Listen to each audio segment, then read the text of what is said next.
गोरी कौवी और कालू कौवा उड़ते हुए जा रहे थे कि एक घोंसले में उन्हें एक कबूतरी का छोटा बच्चा दिखाई देता है जो रो रहा था। गोरी और कालू उस छोटे बच्चे के पास जाते हैं।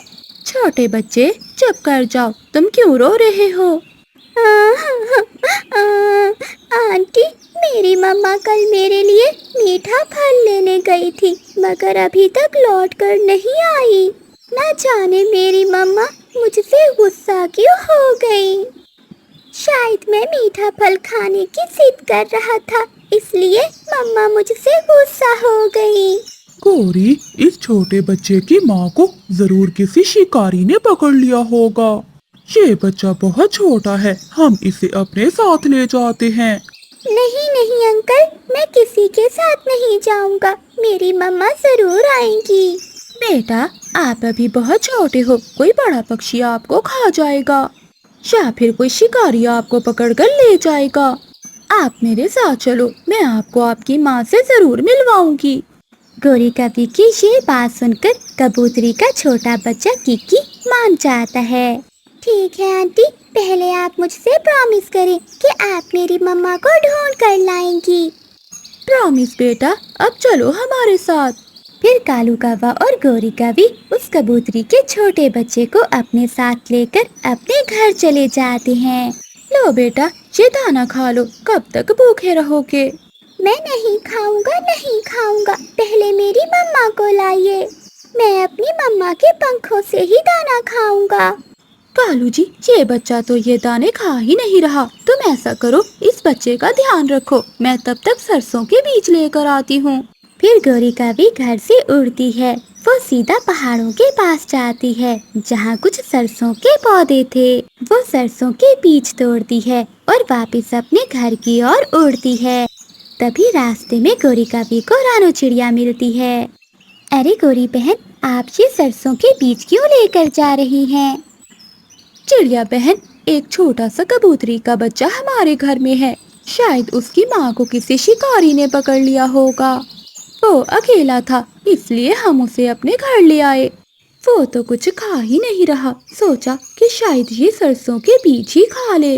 फिर गोरी कौवी सरसों के बीज लेकर घर जाती है। आंटी, ये तो सरसों के बीज हैं, मेरी मम्मा भी यही लाया करती थी। किकी बेटा, ये सरसों के बीज तुम्हारी मम्मा ने ही भेजे हैं तुम्हारे लिए।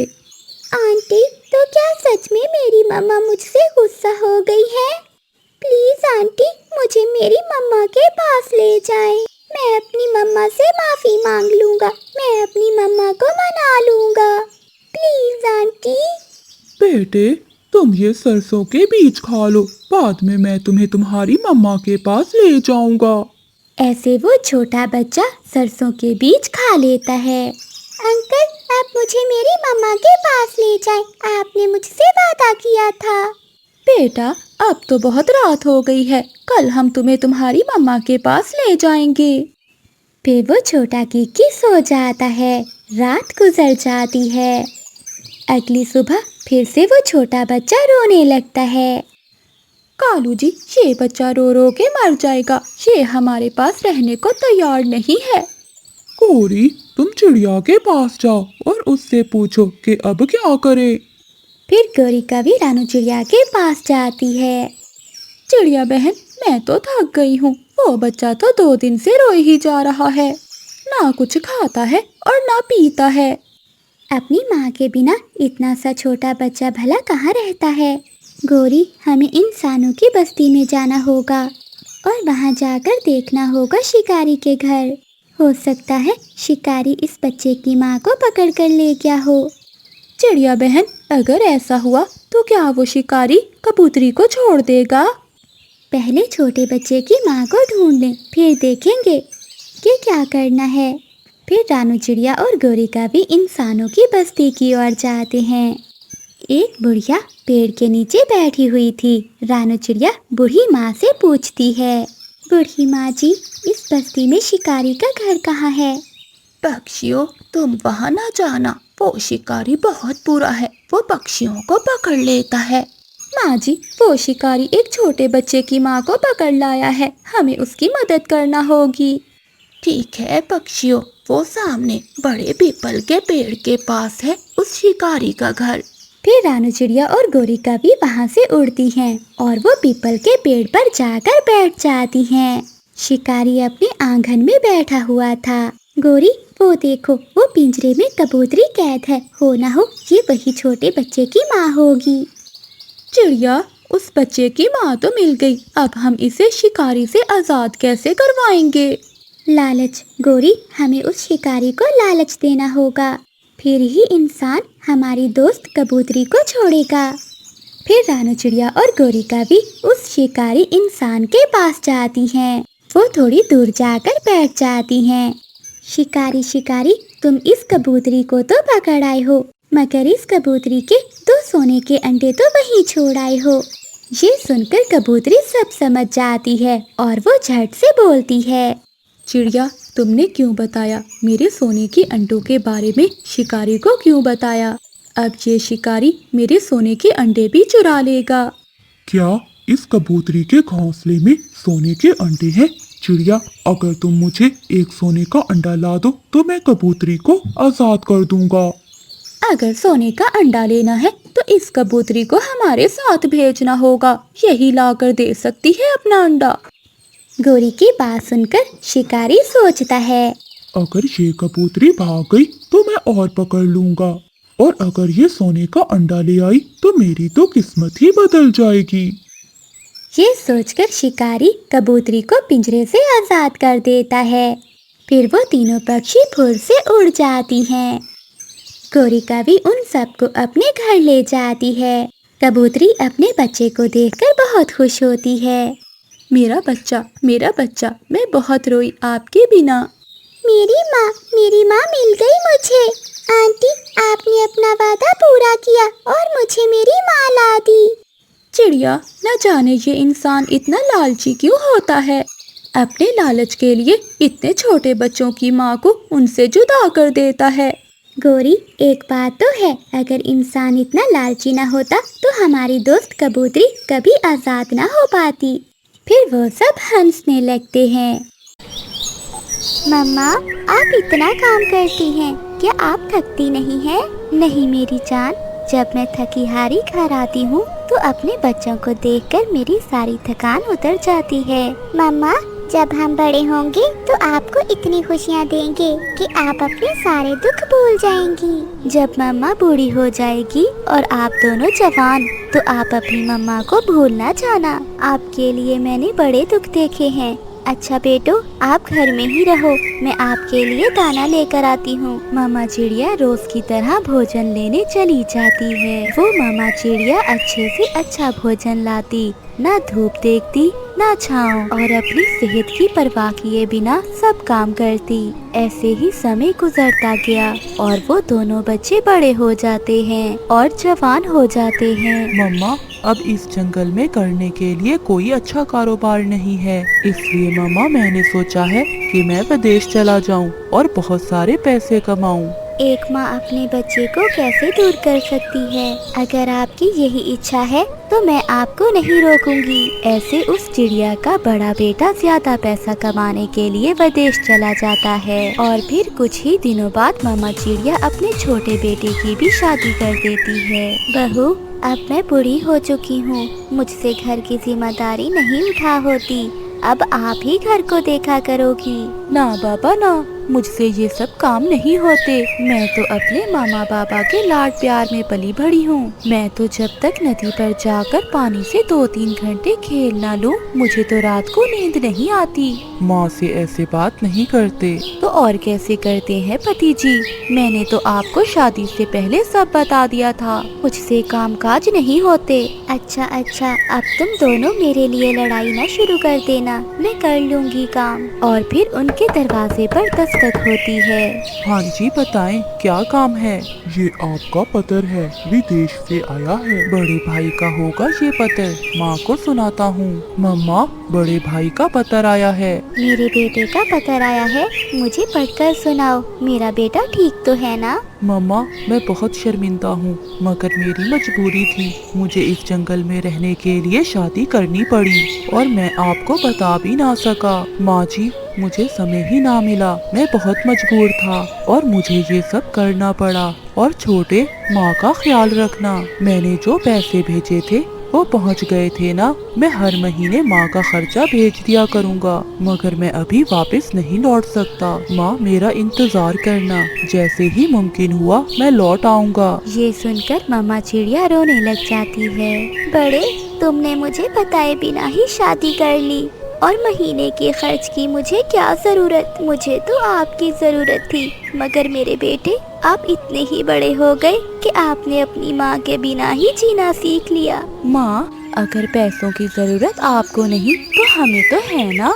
अगर बड़ा पैसे भेजता है तो आपको क्या चिंता, हम भी तो आपको भोजन ला कर देते हैं। और फिर ऐसे ही समय गुजरता गया और एक दिन मामा चिड़िया इतना ही बीमार होती है कि वो मर जाती है। लाडो, मम्मा ने बहुत दुख देखे और हम मम्मा को सुख ना दे पाए। मेरी मम्मा ऐसे ही दुखों में मर गई। अब आप चुप कर जाएं, हम भोजन लाकर देते तो थे। 2 दाने देने से हमने क्या वो हक अदा कर दिया जो सब मेरी माँ ने किया। मैं रोज सोचता था कि आज अपनी माँ के पास बैठूंगा और अपनी माँ से बचपन की बातें करूंगा, परंतु हर रोज मैं ऐसा ना कर पाता। मैं बहुत मसरूफ हो गया था।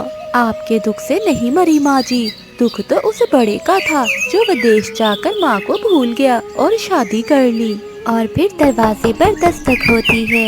ये कुछ रुपए और साथ में चिट्ठी है, ये विदेश से आई है। लाओ, ये पैसे मुझे दे दो, मैंने अपने लिए बालियाँ बनवानी हैं। मेरी माँ मरी पड़ी है और तुम्हें बालियों की पड़ी है। मैंने थोड़ी मारा है माँ जी को।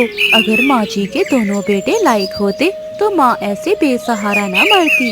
अच्छा, अब चिट्ठी तो पढ़ो, क्या लिखा है चिट्ठी में। माँ, मैं इस साल भी नहीं आ सकूंगा, मैं बहुत मजबूर हूँ। मेरी पत्नी की माँ जी बहुत बीमार है, मुझे काम पर जाना होता है और सासू माँ की दवाई भी लेने जाना पड़ता है। माँ, मैं अगले वर्ष जरूर आऊँगा। माँ, मुझे माफ करना, परंतु माँ, मैं आपका खर्च आपको हर महीने भेजता रहूँगा। और छोटे, माँ का ख्याल रखना।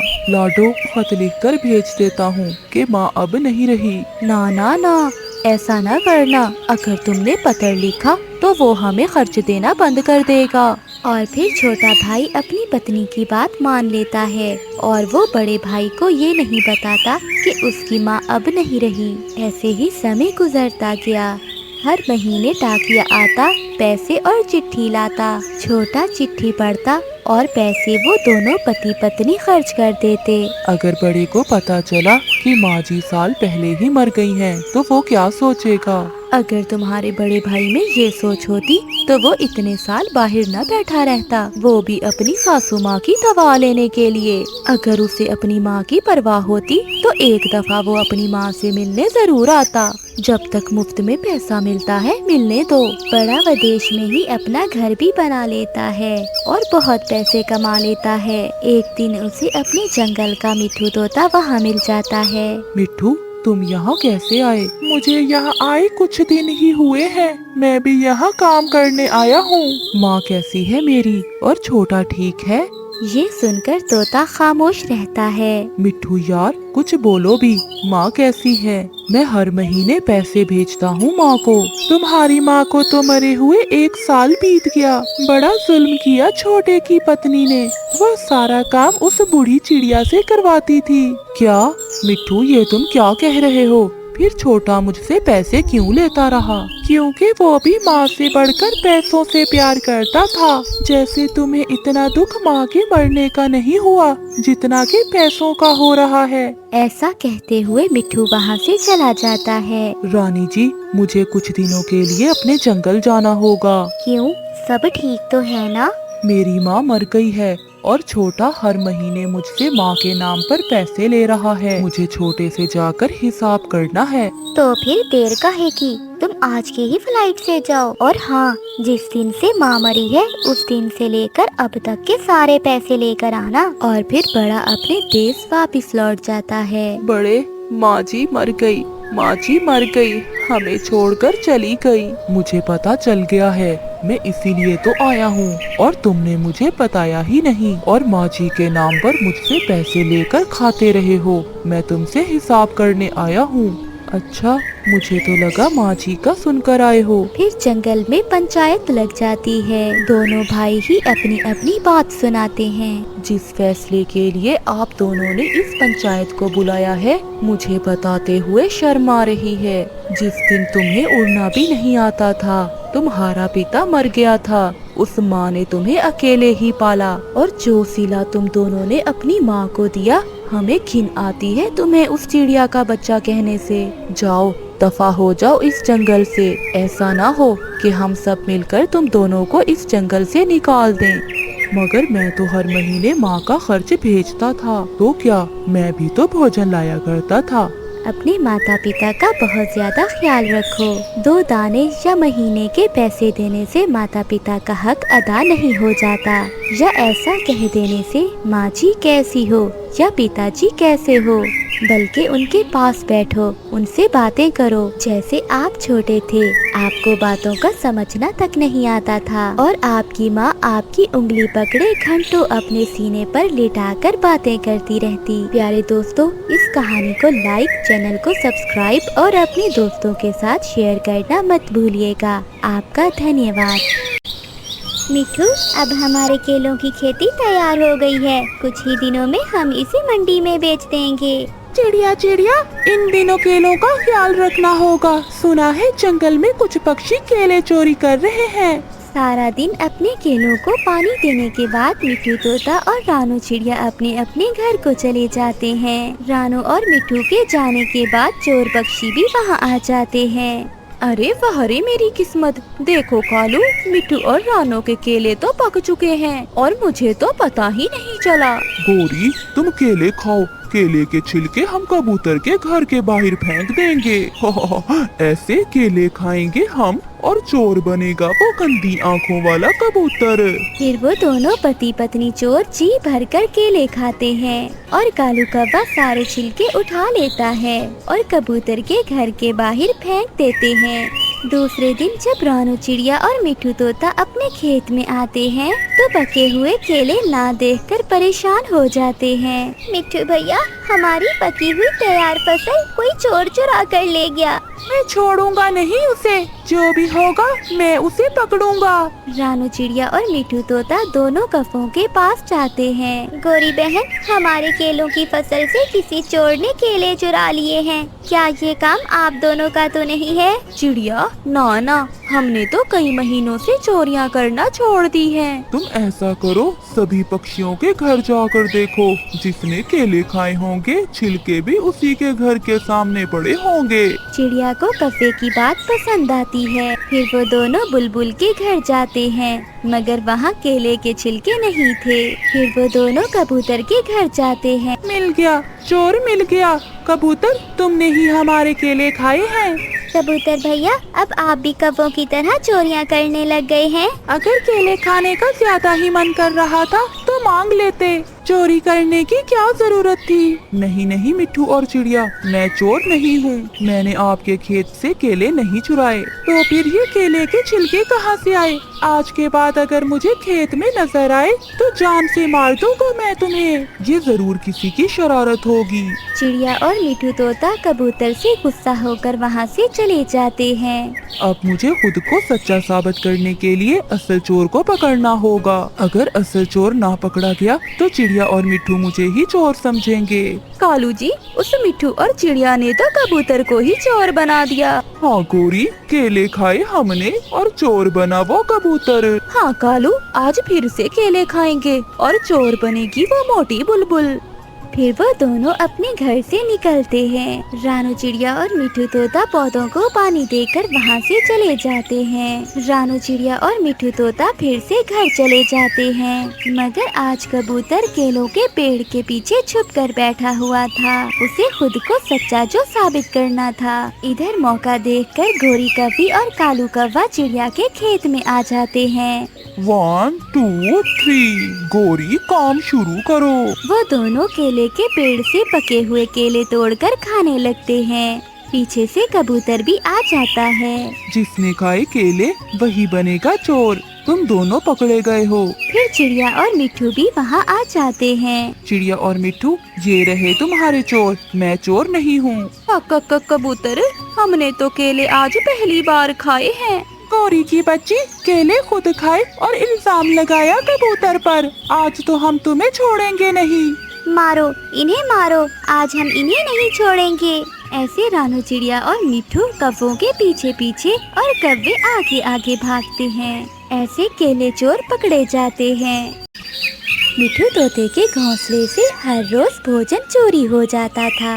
मिट्ठू तोता बहुत परेशान था। मैं सारा दिन बहुत मेहनत से भोजन इकट्ठा करता हूँ। उस चोर ने भी मेरा घोंसला देख लिया है, जो हर रोज मेरा भोजन चुरा कर ले जाता है। मगर अब मैं ऐसा नहीं होने दूंगा। मिट्ठू तोता बुलबुल के पास जाता है। बुलबुल, मुझे कोई ऐसी दवा दो जिससे पेट में दर्द हो।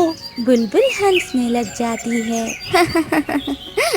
पेट में दर्द रोकने की दवा तो सब लेने आते हैं, मगर मिट्ठू, तुम पेट में दर्द करने की दवा लेने आए हो? मैं तंग आ गया हूँ उस चोर से। एक दिन नहीं बल्कि हर रोज मेरा भोजन चोरी हो जाता है। कालू, वो मोटी चोंच वाला ऐसे सोता है जैसे मरा हुआ हो। मैं निश्चिंत होकर उसका भोजन खाती हूँ और उसे पता ही नहीं चलता। गौरी, जिस दिन पकड़ी गई वो अपनी तेज चोंच से मार मार कर तुम्हारे पंख तोड़ देगा। कालू जी, ऐसा कुछ नहीं होने वाला। जितना भी शोर हो वो नहीं उठने वाला। आज रात मिट्ठू तोते ने भी अपना जाल बिछा दिया था। मिट्ठू तोते ने पके हुए आम पर बुलबुल से लाई हुई दवा लगा दी थी। अब जो भी ये आम खाएगा सारी जिंदगी याद रखेगा कि किसी के घोंसले से भोजन चोरी नहीं करते। मिट्ठू तोता झूठ मूठ की आंखें बंद करके सो जाता है। गौरी का भी काली जरूर थी, मगर चांदनी रात में वो दूर से ही नजर आ रही थी। मोटी चोंच वाला कैसे सोया हुआ है। कितना बुरा लगता है जब ये ऐसे बंदर की तरह मुंह खोल कर सोता है। आज तो पका हुआ आम लाया है मोटी चोंच वाला। मिट्ठू तोता भी एक आंख खोलकर गौरी कवि को देख लेता है। गौरी कवि भी मजे मजे से मिट्ठू का आम खा लेती है। मेरा पेट तो भर गया, अब घर जाकर आराम से सोती हूँ। आराम से? आज तो तू सोने वाली नहीं है काली कव्वी, आज आएगा तुझे मजा। गौरी कवि घर पहुँची ही थी कि उसके पेट में दर्द शुरू हो जाता है। आम तो मीठा था, पर मेरे पेट में दर्द क्यों शुरू हो गई? आहिस्ता आहिस्ता गौरी कवि का पेट का दर्द तो बढ़ने लगता है और वो रोने लगती है। हाय हाय, मैं मर गई। कालू कालू, उठो, देखो मैं मर रही हूँ। कालू कौवा भी उठ जाता है। आज कहाँ गई थी और क्या खा कर आई हो? उस मोटी चोंच वाले तोते के घोंसले से पका हुआ आम खा कर आई हो। न जाने आम खाने के बाद क्या हुआ। मेरा दिल घबरा रहा है और पेट में भी दर्द हो रहा है। कालू जी, पेट में बहुत दर्द है। गौरी कवि तो पेट दर्द से उछलने लगती है। जब मैं मर जाऊंगी तो फिर निकलोगे घर से? जाओ कुछ करो, वरना मैं मर जाऊंगी। कालू, कुछ करो। अब तुम ही बताओ कि मैं क्या करूं? चिड़िया के पास जाओ और पेट दर्द की दवा पूछ कर आओ। कालू कौवा अपने घर से निकलता है और चिड़िया के दरवाजे पर दस्तक देता है। चिड़िया चिड़िया, जल्दी दरवाजा खोलो। रानो चिड़िया जल्दी से बाहर आती है। क्या हुआ कालू भैया, आप इतने घबराए हुए क्यों हो? गौरी के पेट में बहुत दर्द है, क्या तुम्हारे पास पेट दर्द की दवा है? नहीं कालू भैया, मेरे पास तो पेट दर्द की दवा नहीं है, मगर गौरी बहन ने खाया क्या है? गौरी ने पका हुआ आम खाया है।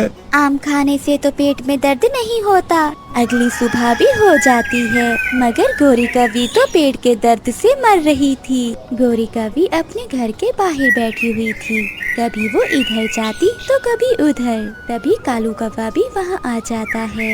नहीं है, चिड़िया के पास भी पेट दर्द की दवा नहीं है और बुलबुल भी घर पर नहीं है।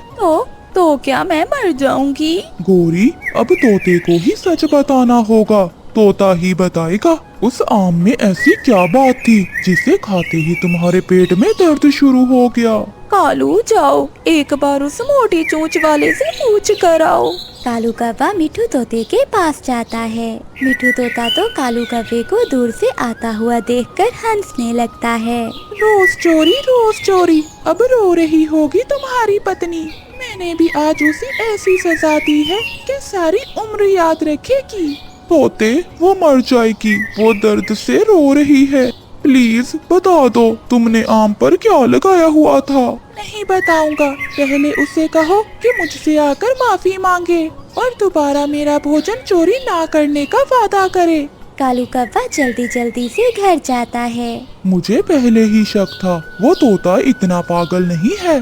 उसने आम पर कुछ लगाया हुआ था जिसे खाने से तुम्हारे पेट में दर्द शुरू हो गया। कालू अब मैं कैसे ठीक होंगी, प्लीज मुझे बचा लो।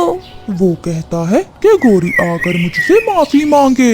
अगर माफी मांगोगी तो फिर ही बताएगा कि तुम्हारे पेट का दर्द कैसे ठीक होगा। मुझे ले जाओ, मैं पाँव पकड़ लूंगी अपने तोते भैया के। फिर कालू कौवा गोरी को साथ ले जाता है। तोते मेरे सुंदर भाई, अपनी बहन गोरी को बचा लो, मैं दर्द से मर रही हूँ। नहीं, मैं तो मोटी चोंच वाला हूँ और मैं मुंह खोलकर ऐसे सोता हूँ जैसे कोई बंदर सोता है। मैंने जो कहा और जो किया मुझे माफ कर दो। मैं तुम्हारे पाँव पकड़ती हूँ, बस एक बार मुझे माफ कर दो। मैं दोबारा कभी चोरी नहीं करूँगी। फिर मिठू तोता गोरी कौवी को दवा दे देता है, जिसे खाते ही गोरी कौवी ठीक हो जाती है। गोरी अब घर चलो, फिर कभी चोरी न करना। तोते भाई दोबारा दर्द तो नहीं होगा?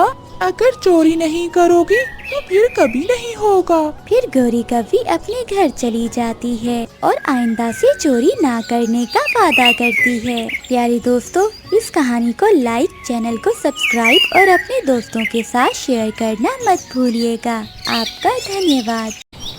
जो अमरूद मैं सुबह लाया था वो कहाँ है? वो तो मेरी मुन्नी ने खा लिया है। क्या मुन्नी ने खा लिया है? वो अमरूद तो मैं अपने बेटे जग्गू के लिए लाया था। बाबा, मुन्नी ने पहले दाना भी खाया था और फिर अमरूद भी खा लिया। भैया झूठ क्यों बोल रहे हो? मैंने दाना नहीं खाया, दाना तो आप ही खा गए थे। सुन लो गौरी, मैं फल अपने बेटे के लिए लाता हूँ और तुम इस मुन्नी की बच्ची को दाना ही दिया करो। मेरा बेटा फल खाकर जल्दी जल्दी बड़ा होगा और मेरे साथ चोरियाँ करवाएगा। फिर कालू कौवा अपने बेटे जग्गू को साथ ले जाता है।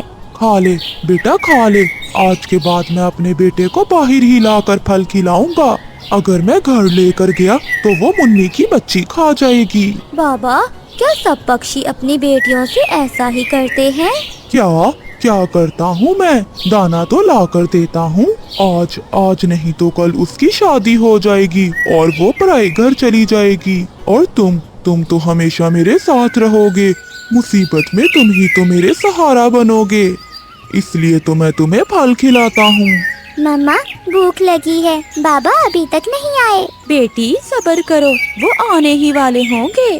कालू, मुन्नी का दाना कहाँ है? मुन्नी को भूख लगी हुई है। नहीं मिला आज दाना, मैं भी भूखा हूँ।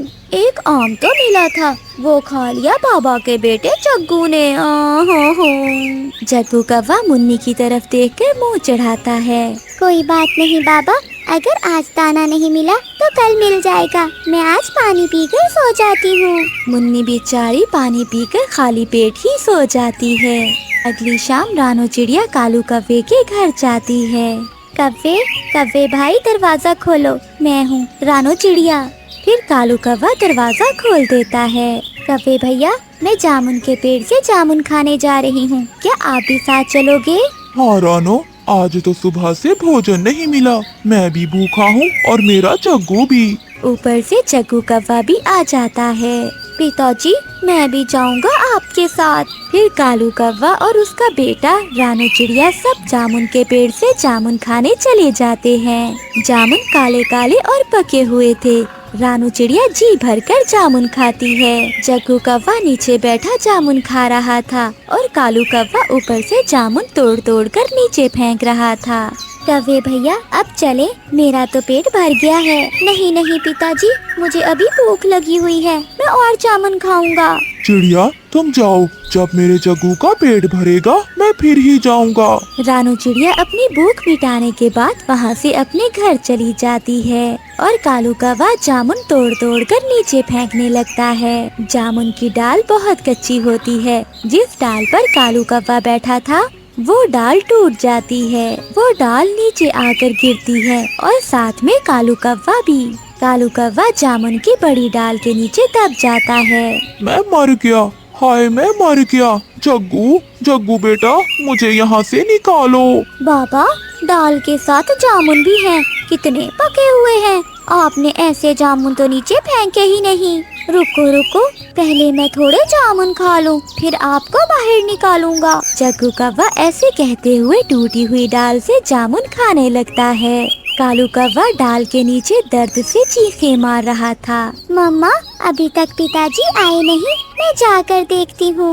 मम्मा मैं भी जामुन खा लूंगी। मुन्नी बेटा ध्यान से जाना, बाहर बहुत रात हो चुकी है। फिर मुन्नी अपने पिता के पीछे जामुन के पेड़ की तरफ जाती है। रात बहुत हो गई थी। मुन्नी मुश्किल से उड़ते हुए जामुन के पेड़ के पास जाती है और शोर मचा देती है। पिताजी पिताजी, ये आपको क्या हो गया? जग्गू भाई शर्म करो, बाबा डाल के नीचे हैं और तुम मजे से जामुन खा रही हो। मुन्नी तुम भी खा लो, बाबा को बाद में निकाल लेंगे। ये जामुन बहुत मीठे और स्वादिष्ट हैं। बेशरम, मेरे बाबा जी मर जाएंगे। मुन्नी बेटी इस डाल को हटाने की कोशिश करो। मुन्नी उस डाल को हटाने की कोशिश करती है, मगर वो डाल बहुत बड़ी थी, लेकिन वो उस डाल को हटा नहीं पाती।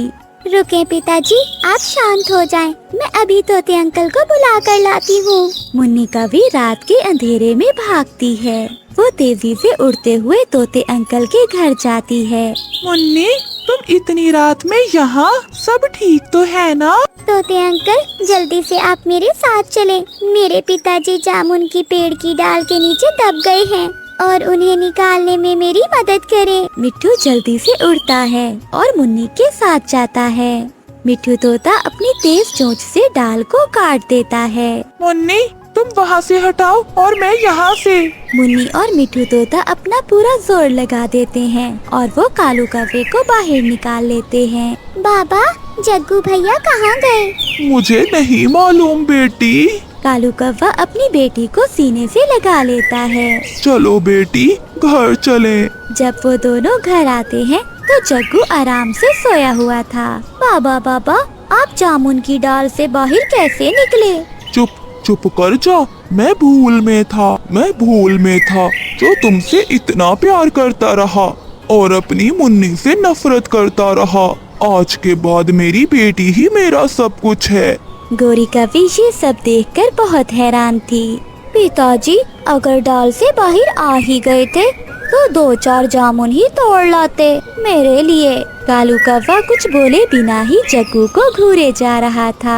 मेरे अंडों से आज या कल बच्चे निकल आएंगे। भोजन तो मैंने बहुत जमा कर लिया है, अब काफी दिन मेरे इस भोजन से निकल जाएंगे। ऐसे मैं अपने छोटे बच्चों का बहुत अच्छे से ध्यान रख पाऊंगी। उसी जंगल में एक कालू कौवा भी रहता था। वो बहुत दुष्ट कौवा था। वो तो छोटे पक्षियों की तलाश में रहता था, क्योंकि उसे छोटे पक्षियों का मांस बहुत पसंद था। ऐसे ही एक दिन कालू कौवे की नजर चिड़िया के घोंसले पर पड़ती है। अरे वाह, चिड़िया के अंडे, वो भी 3-3। इनमें से तो 3-3 छोटे पक्षी निकलेंगे। बड़ा मजा आएगा उन छोटे छोटे पक्षियों को खाने का। फिर कालू कौवा हर समय चिड़िया के घोंसले के पास ही रहता और चुपकर देखता रहता कि कब चिड़िया के अंडों से बच्चे निकले और वो उन्हें खाए। और फिर एक दिन चिड़िया के अंडे फूट जाते हैं। उनमें से 3 बच्चे निकलते हैं, जिनमें से 2 लड़के और 1 लड़की थी। कहीं मेरे बच्चों को मेरी नजर न लग जाए, कितने सुंदर हैं मेरे बच्चे। ये देखो बच्चों, आपकी मम्मा ने आपके लिए कितना भोजन जमा कर रखा है। कालू कौवा भी ये सब सुन रहा था। ये चिड़िया तो बहुत चालाक है, इसने तो ढेर सारा भोजन जमा कर रखा है। अब ये चिड़िया दिन रात घोंसले में ही रहेगी।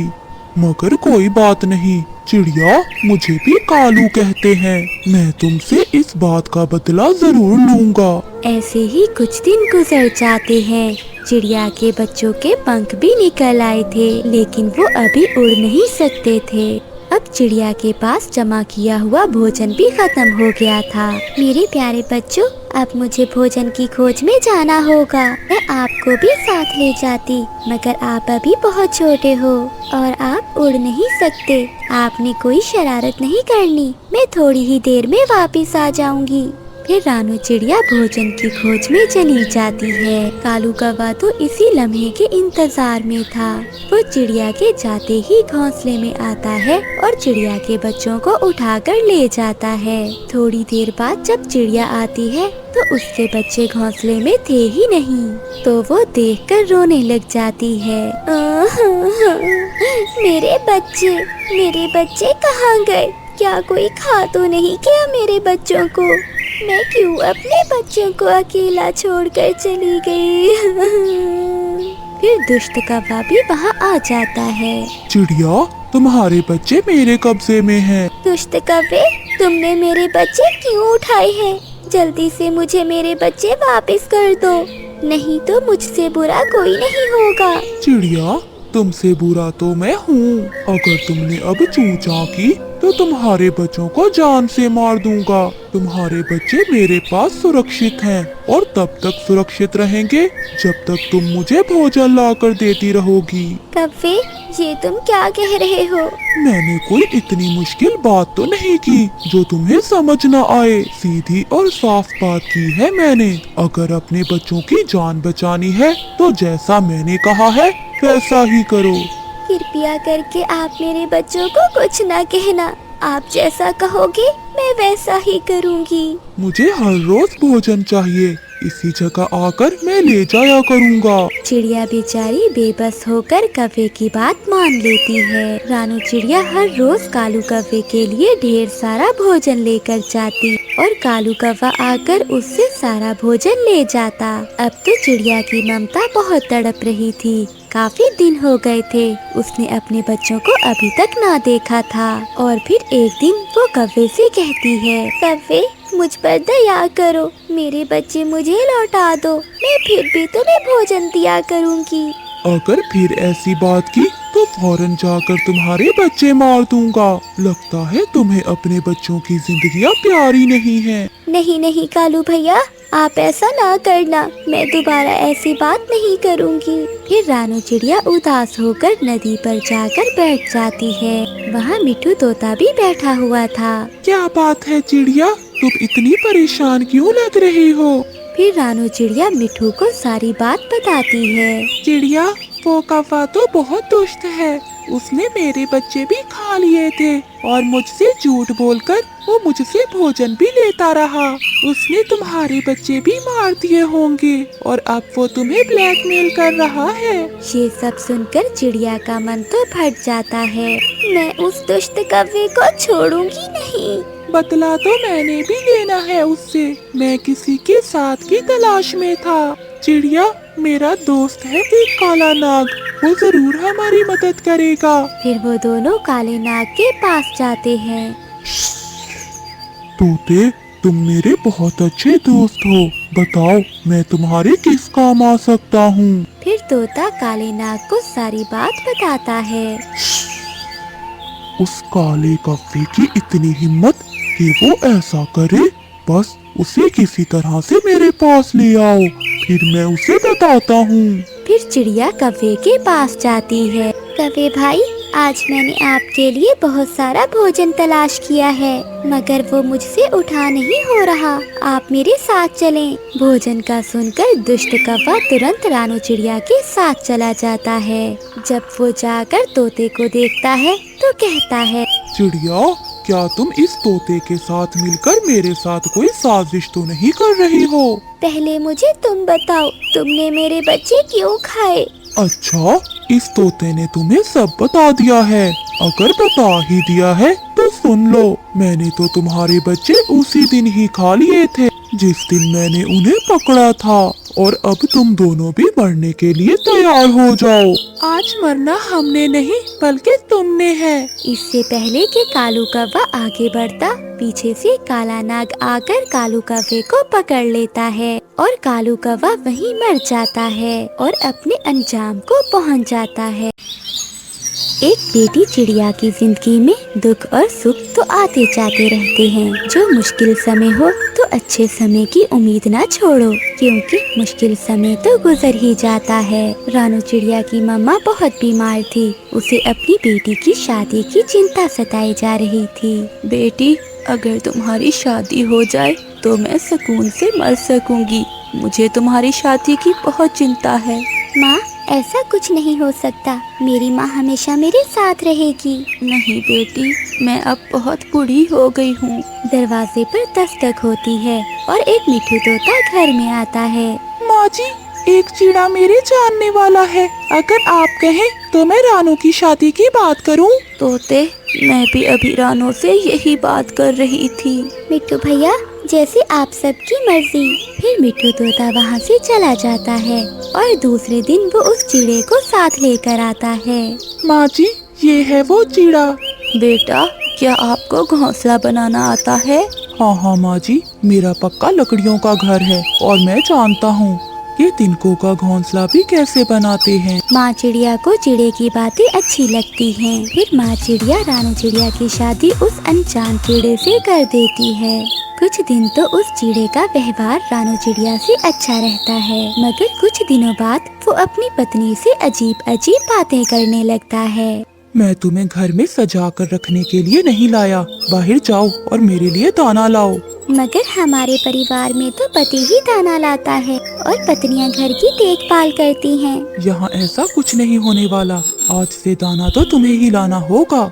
ऐसा कहते हुए रानू चिड़िया का पति सो जाता है। थोड़ी देर बाद रानू चिड़िया उड़ती है और दाना लेने चली जाती है। चिड़िया, तेरी शादी क्या उस आवारा चिड़े से हुई है? गोरी बहन, मैं नहीं जानती वो कैसे हैं। अब जैसे भी हो, वो तो मेरे पति हैं। वो एक नंबर का आलसी है। हम कौवों से भी ज्यादा आलसी। वो तुम्हें कभी भी जिंदगी की खुशियाँ नहीं दे सकता। उदास होकर रानू चिड़िया दाना लेकर घर चली जाती है। फिर उस दिन के बाद से रानू चिड़िया ही दाना लाने लगी और रानू का पति सारा सारा दिन सोया रहता या फिर अपने आवारा दोस्त कौवों के साथ बैठा रहता। सुनिए, आप मेरे साथ चलें, मैं अंडा देने वाली हूँ। मुझे अपने घोंसले के लिए नरम कपास की जरूरत है।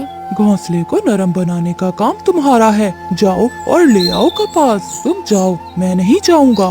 फिर रानू चिड़िया खुद ही कपास लेने चली जाती है। जब चिड़िया कपास इकट्ठी कर लेती है तो उसके दिल में अपनी माँ से मिलने का ख्याल आता है और वो अपनी माँ से मिलने के लिए चली जाती है। मगर वहाँ तो रानू की माँ के घोंसले में तोता बैठा हुआ था। तोते भाई, मेरी माँ कहाँ है? रानू, तुम्हारी माँ तो तुम्हारी शादी के दूसरे दिन ही मर गई थी। ये सुनकर रानू चिड़िया रोने लग जाती है। माँ ने कहा था कि मैं तुम्हें ना बताऊं। मेरी माँ भी मुझे छोड़कर चली गई। और तोते भैया, जिस चिड़े से आपने मेरी शादी की वो एक नंबर का आवारा और आलसी है। सारे काम मैं करती हूँ और दाना भी मैं लाती हूँ और अपने घर को भी देखती हूँ। रानू, मैं नहीं जानता था कि वो चिड़ा ऐसा निकलेगा। शाम तक रानू चिड़िया अपने घोंसले में बैठी अपनी माँ को याद करती रहती है और फिर शाम को अपने घर वापस चली जाती है। कुछ दिनों बाद रानू चिड़िया 2 अंडे देती है। रानू चिड़िया कई दिनों बाद बहुत खुश थी। देखिए पति जी, मैंने अंडे दिए हैं। अंडे दिए हैं तो मैं क्या करूं? क्या मिठाई बांटूं? बताओ बताओ। अब आप दाना लेने चले जाया करना और मैं अंडों की देखभाल करूँगी। अंडे हो या बच्चे, मैं काम वाम नहीं करूँगा। ये सब मुझसे नहीं होता। अगर ऐसा ही करना था तो क्यों शादी की थी? चुप चुप कर जाओ, वरना मैं बहुत मारूंगा तुम्हें। चिड़िया, आज तेरे अंडे हैं, कल अंडे से बच्चे भी निकलेंगे। कब तक ऐसा चलेगा? अगर मेरी मानो तो अपने अंडे लेकर अपनी माँ के घोंसले में चली जाओ। गौरी बहन, मैं भी अब थक गई हूँ, मैं ऐसा ही करूँगी। दूसरे दिन रानो चिड़िया अपने अंडे उठाती है और अपनी माँ के घर चली जाती है। कुछ दिनों बाद रानो चिड़िया के अंडों से एक बेटा और बेटी निकलते हैं, जो बहुत ही सुंदर थे। स्वागत है मेरे बच्चों का, मैं आपका ही इंतजार कर रही थी। अब मेरी जिंदगी के सारे दुख खत्म हुए, अब मुझे जीने का सहारा मिल गया। मेरे बच्चे ही मेरी खुशियाँ हैं। चिड़िया अपने बच्चों का ख्याल रखती, वो बच्चों के लिए दाना लाती। ऐसे देखते ही देखते चिड़िया के बच्चे बड़े होने लगे और रानो चिड़िया के दुख खत्म होने लगे। एक दिन चिड़िया का पति बहुत मुश्किल से उड़ता हुआ रानो चिड़िया के पास आता है। मुझे माफ कर दो रानो, मैं बहुत बीमार हो गया हूँ, मुझे तुम्हारी जरूरत है। आप जाइए यहाँ से, मैंने तो आपसे रिश्ता उसी दिन ही तोड़ दिया था जिस दिन मैं अपने मासूम अंडों को लेकर आपके घर से निकली थी। आज मैं बहुत खुश हूँ, मेरे बच्चे मेरे साथ हैं, मेरा मुश्किल समय गुजर गया है। फिर रानो चिड़िया का पति वहाँ से चला जाता है और रानो चिड़िया अपनी जिंदगी खुशियों भरी गुजारती है। प्यारे दोस्तों, इस कहानी को लाइक, चैनल को सब्सक्राइब और अपने दोस्तों के साथ शेयर करना मत भूलिएगा। आपका धन्यवाद।